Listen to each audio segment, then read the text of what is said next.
ஒரு அழகான சின்ன கிராமத்துல ஒரு பணக்காரர் இருந்தாரு. அவரோட பையன் பிறந்த நாளைக்கு ஒரு நல்ல சாப்பாடா செஞ்சு எல்லாத்துக்கும் போடணும்னு நினைச்சாரு. என்னங்க, இந்த தடவை தம்பி பிறந்தநாள ரொம்ப நல்லா கொண்டாடணுங்க. சாப்பிட்றவங்க எல்லாருமே தம்பி பிறந்தநாள ஞாபகம் வச்சுக்கணும். அந்த அளவுக்கு நம்ம சாப்பாடு போடணும். என்ன நல்ல கேட்டரிங்க பார்த்தா ஆர்டர் கொடுங்க. அப்போதான் சாப்பாடெல்லாம் நல்லா வெரைட்டியாக செஞ்சு கொடுப்பாங்க. இப்போல்லாம் நிறைய வெரைட்டியாக வந்துருச்சுல்ல, அது மாதிரி எல்லாத்துக்கும் வெரைட்டி அந்த தடவை போடணும். கவலைப்படாதம்மா, இந்த தடவை தம்பியோட பிறந்தநாளை ரொம்ப சிறப்பாக கொண்டாடலாம். என்ன, இந்த வேலைக்காரன் வரட்டும், அப்புறம் இருக்கு. ஐயையோ, கொஞ்சம் மணி ஆயிடுச்சுமா, மன்னிச்சுக்கோங்க. என்ன, நான் எப்பவும் வேலைக்கு வெள்ளனே வந்துடுவேன்ல. வீட்டில் கொஞ்சம் என் பொண்டாட்டிக்கு உடம்பு சரியில்லைம்மா, அதனால தான் லேட்டாக வந்தேன். பரவாயில்லைங்கய்யா, நீங்கள் போய் உள்ள வேலையை பாருங்க. எனக்கு எந்த பிரச்சனையும் இல்லை. இனிமேல் கொஞ்சம் சீக்கிரமாக வந்துடுங்க. இல்லைன்னா ஒரு ஃபோன் போட்டு கூட சொல்லுங்க. என்ன, சரி, அதெல்லாம் இருக்கட்டும். என் முத்தையா, உனக்கு நல்ல கேட்ரிங் இடமா ஏதாவது தெரியுமா? தம்பி பிறந்த நாளைக்கு ஒரு நல்ல இடத்துல சமைக்க கொடுக்கணும். அவங்க சாப்பிட்ற சாப்பாடில் இந்த தம்பியோட பிறந்த நாளை அவங்க மறக்கவே கூடாது. அந்த அளவுக்கு அவங்க நல்லா சமைச்சு கொடுக்கணும். உனக்கு ஏதாவது கேட்ரிங் இடம் தெரியுமா? நீ தான் 4 இடத்துல அலையுறனா ஆச்சே, உனக்கு நல்லா தெரியும்ல. ஏதாவது இருந்தா சொல்லு. எனக்கு ஒரு கேட்ரிங் பண்ணுறவங்கள தெரியும் ஐயா. அவங்க ரொம்பவே நல்லா சமைச்சு கொடுப்பாங்க. நீங்கள் வேணா வாங்க, அவங்கள போய் இப்போவே பார்த்துட்டு வருவோம். அதெல்லாம் வேணாம். நீ வேலையை பாரு. வேலையை முடிச்சுட்டு சாயந்தரமா கூட போகலாம். இப்பயே போயிட்டா என் பொண்டாட்டி தான் எல்லா வேலையும் பார்த்து சிரமப்படுவா. அதனால நீ போய் வேலையை முடிச்சிரு. இல்லைங்க, நீங்கள் அவரை கூப்பிட்டுட்டு போய் அந்த கேட்ரிங் இடத்த போய் பார்த்துட்டு வந்துருங்க. அவங்க நல்லா சமைச்சு தருவாங்கன்னா நம்மளே ஆர்டர் கொடுத்துருவோம். அப்புறம் அவங்களுக்கு 4 பக்கம் சமைக்க வந்துருச்சுன்னா நம்மளை கண்டுக்க மாட்டாங்கங்க. இப்போவே நீங்கள் போய் கொடுத்துருங்க.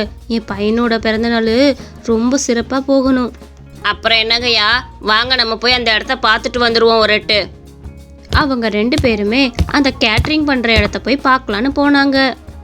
ஐயா, நான் சொன்னேன்ல, இங்கே தான் இந்த கேட்ரிங் எடுப்பாங்கய்யா. இவங்க நல்லா சமைச்சு கொடுப்பாங்க. நீங்கள் வேணா இவங்களுக்கு ஒரு தடவை ஆர்டர் கொடுத்து பாருங்க. ரொம்ப ருசியாக தருவாங்க. நல்லா வெரைட்டியாக சமைப்பாங்க.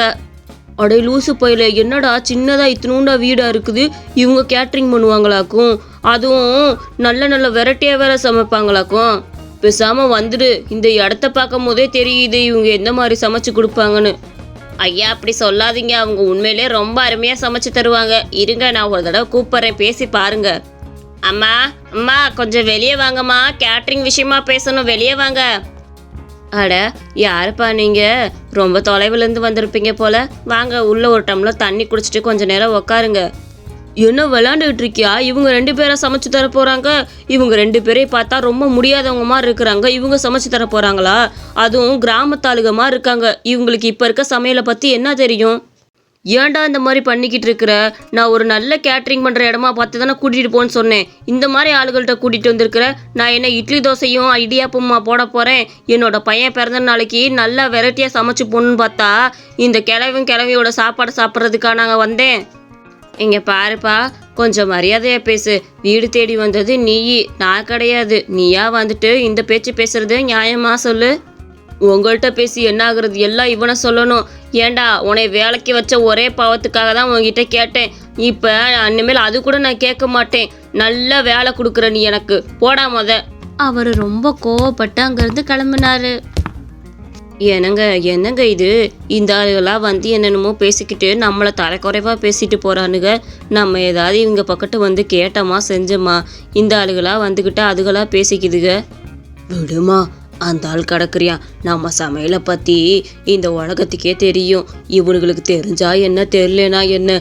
நம்ம அடுத்தடுத்து ஆர்டரை பார்ப்போம். இந்த மாதிரி 4 ஆளுகளும் ஊருக்குள்ளே இருக்கத்தான் செய்கிறாங்க. என்ன என்னாச்சுங்க? நல்ல இடமா இருந்ததா? எல்லாமே பண்ணித்தரேன்னு பேசுனீங்களா? எவ்வளோக்கு பேசுனீங்க? ஏன் மூஞ்சி வச்சுட்டு வந்துருக்குறீங்க?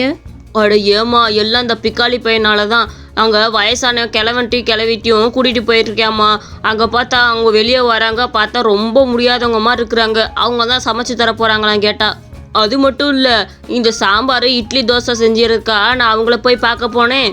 அதனால தான் நீயும் வேணா ஆர்டர் வேணான்னு சொல்லிட்டு வந்துட்டேன். நான் சொல்லணும் எல்லாமே. அங்கே போய் அந்த வயசான கிளவிட்டி கூட்டிகிட்டு போகிறேன். இவனுக்குலாம் கொஞ்சமாச்சும் அறிவு இருக்கா?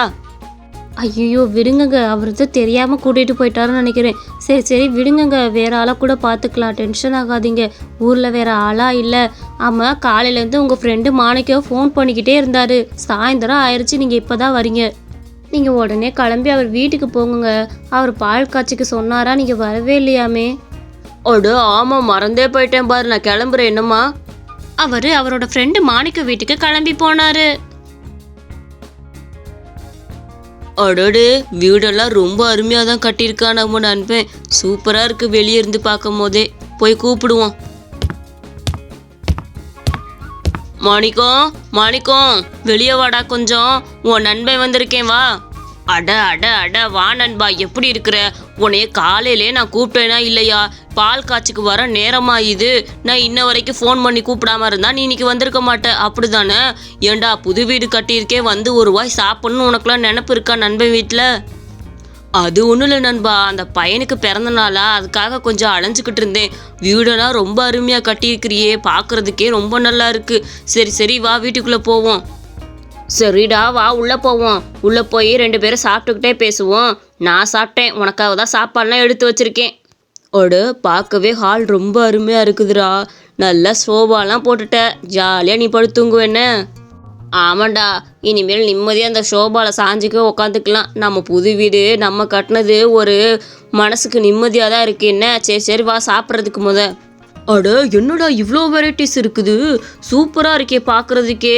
எல்லாமே எனக்காக காலையில் எடுத்து வச்சியாக்கும். பரவாயில்லையே நண்பா, என் மேலே உனக்கு ரொம்ப பாசம்தான். ஆமாண்டா, இந்த பால் காய்ச்சிக்காகவே ஸ்பெஷலாக ஒரு இடத்துல ஆர்டர் கொடுத்துருந்தேன். இவ்வளோ ஐட்டம் சமைச்சிருக்காங்க பார்த்தியா, எல்லாமே வெஜிடேரியன். அவர் அந்த சாப்பாடெல்லாம் சுவைச்சு பார்த்துட்டு ரொம்ப அருமையாக இருக்குன்னு பாராட்டினாரு. டே, உண்மையிலே இந்த சாப்பாடு எல்லாமே ரொம்ப அருமையாக இருக்குது. இதெல்லாம் எங்கடா ஆர்டர் கொடுத்த? சொன்னேன்னா நானும் என் பையன் பிறந்த நாளைக்கு அங்கேயே ஆர்டர் கொடுத்துக்குவேன். எவ்வளவு வெரைட்டிஸாக இருக்குது. ஆமாண்டா, ஒவ்வொரு வெரைட்டியாக உனக்கு சொல்கிறேன் பாரு. அங்கே இருக்க பார்த்தியா, அது பேர் தான் பூந்தி பச்சடி. இது நேந்திரம் ஸ்வீட்டு.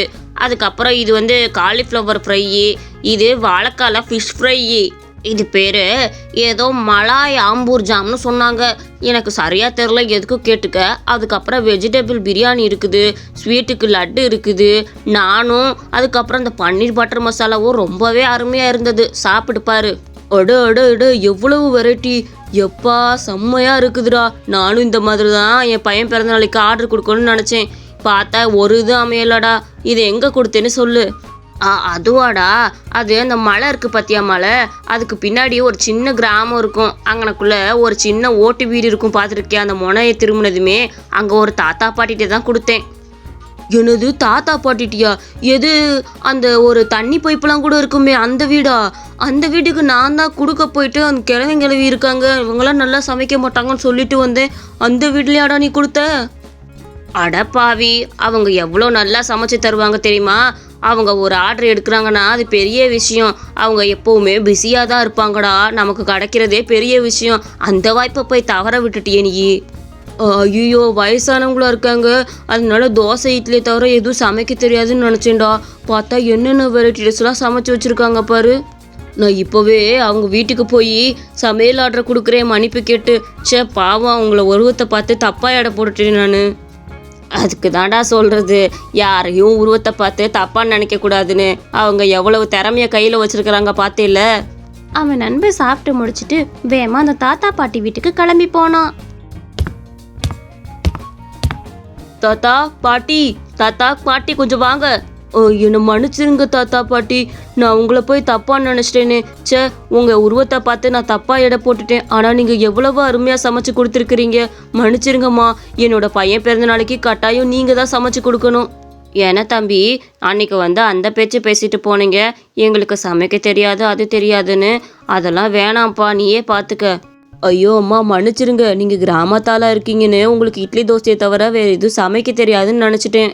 என் ஃப்ரெண்டு பெரிய பணக்காரன், அவன் வீட்டுக்கு பால் காய்ச்சறதுக்கு போயிருந்தேன். அங்கே நீங்கள் தான் சமைச்சு கொடுத்துருந்தீங்கன்னு சொன்னான். நிறையா வெரைட்டிஸ்லாம் இருந்துச்சு, அதுவும் சாப்பிட்றதுக்கு அவ்வளோ ருசியாக இருந்தது. மன்னிச்சிருங்கம்மா, நீங்களே என் பையன் பிறந்த நாளைக்கு சமைச்சு கொடுத்துருங்க. என்ன, உங்கள் உருவத்தை பார்த்து நான் தப்பாக எடை போட்டுட்டேம்மா, என்னை மன்னிச்சிருங்க. சரி தம்பி, நீ ஒன்றும் கவலைப்படாத.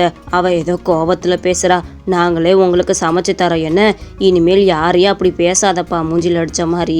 அவங்களுக்குள்ள நிறையா திறமை கூட ஒளிஞ்சிருக்கலாம். மூஞ்சியை வச்சு எதுவுமே நம்ம தீர்மானிக்க கூடாது. அவங்க உள்ளத்தில் நிறைய திறமை வச்சுருப்பாங்க. சரியா? சரிப்பா, நாங்களே சமைச்சு தந்துடுறோம். ரொம்ப ரொம்ப நன்றிம்மா, நீங்களே சமைச்சு தரேன்னு சொன்னதுக்கு. சரி நான் கிளம்புறேன், என்ன அட்வான்ஸ் கொடுத்துட்றேன் இன்னைக்கு வந்து.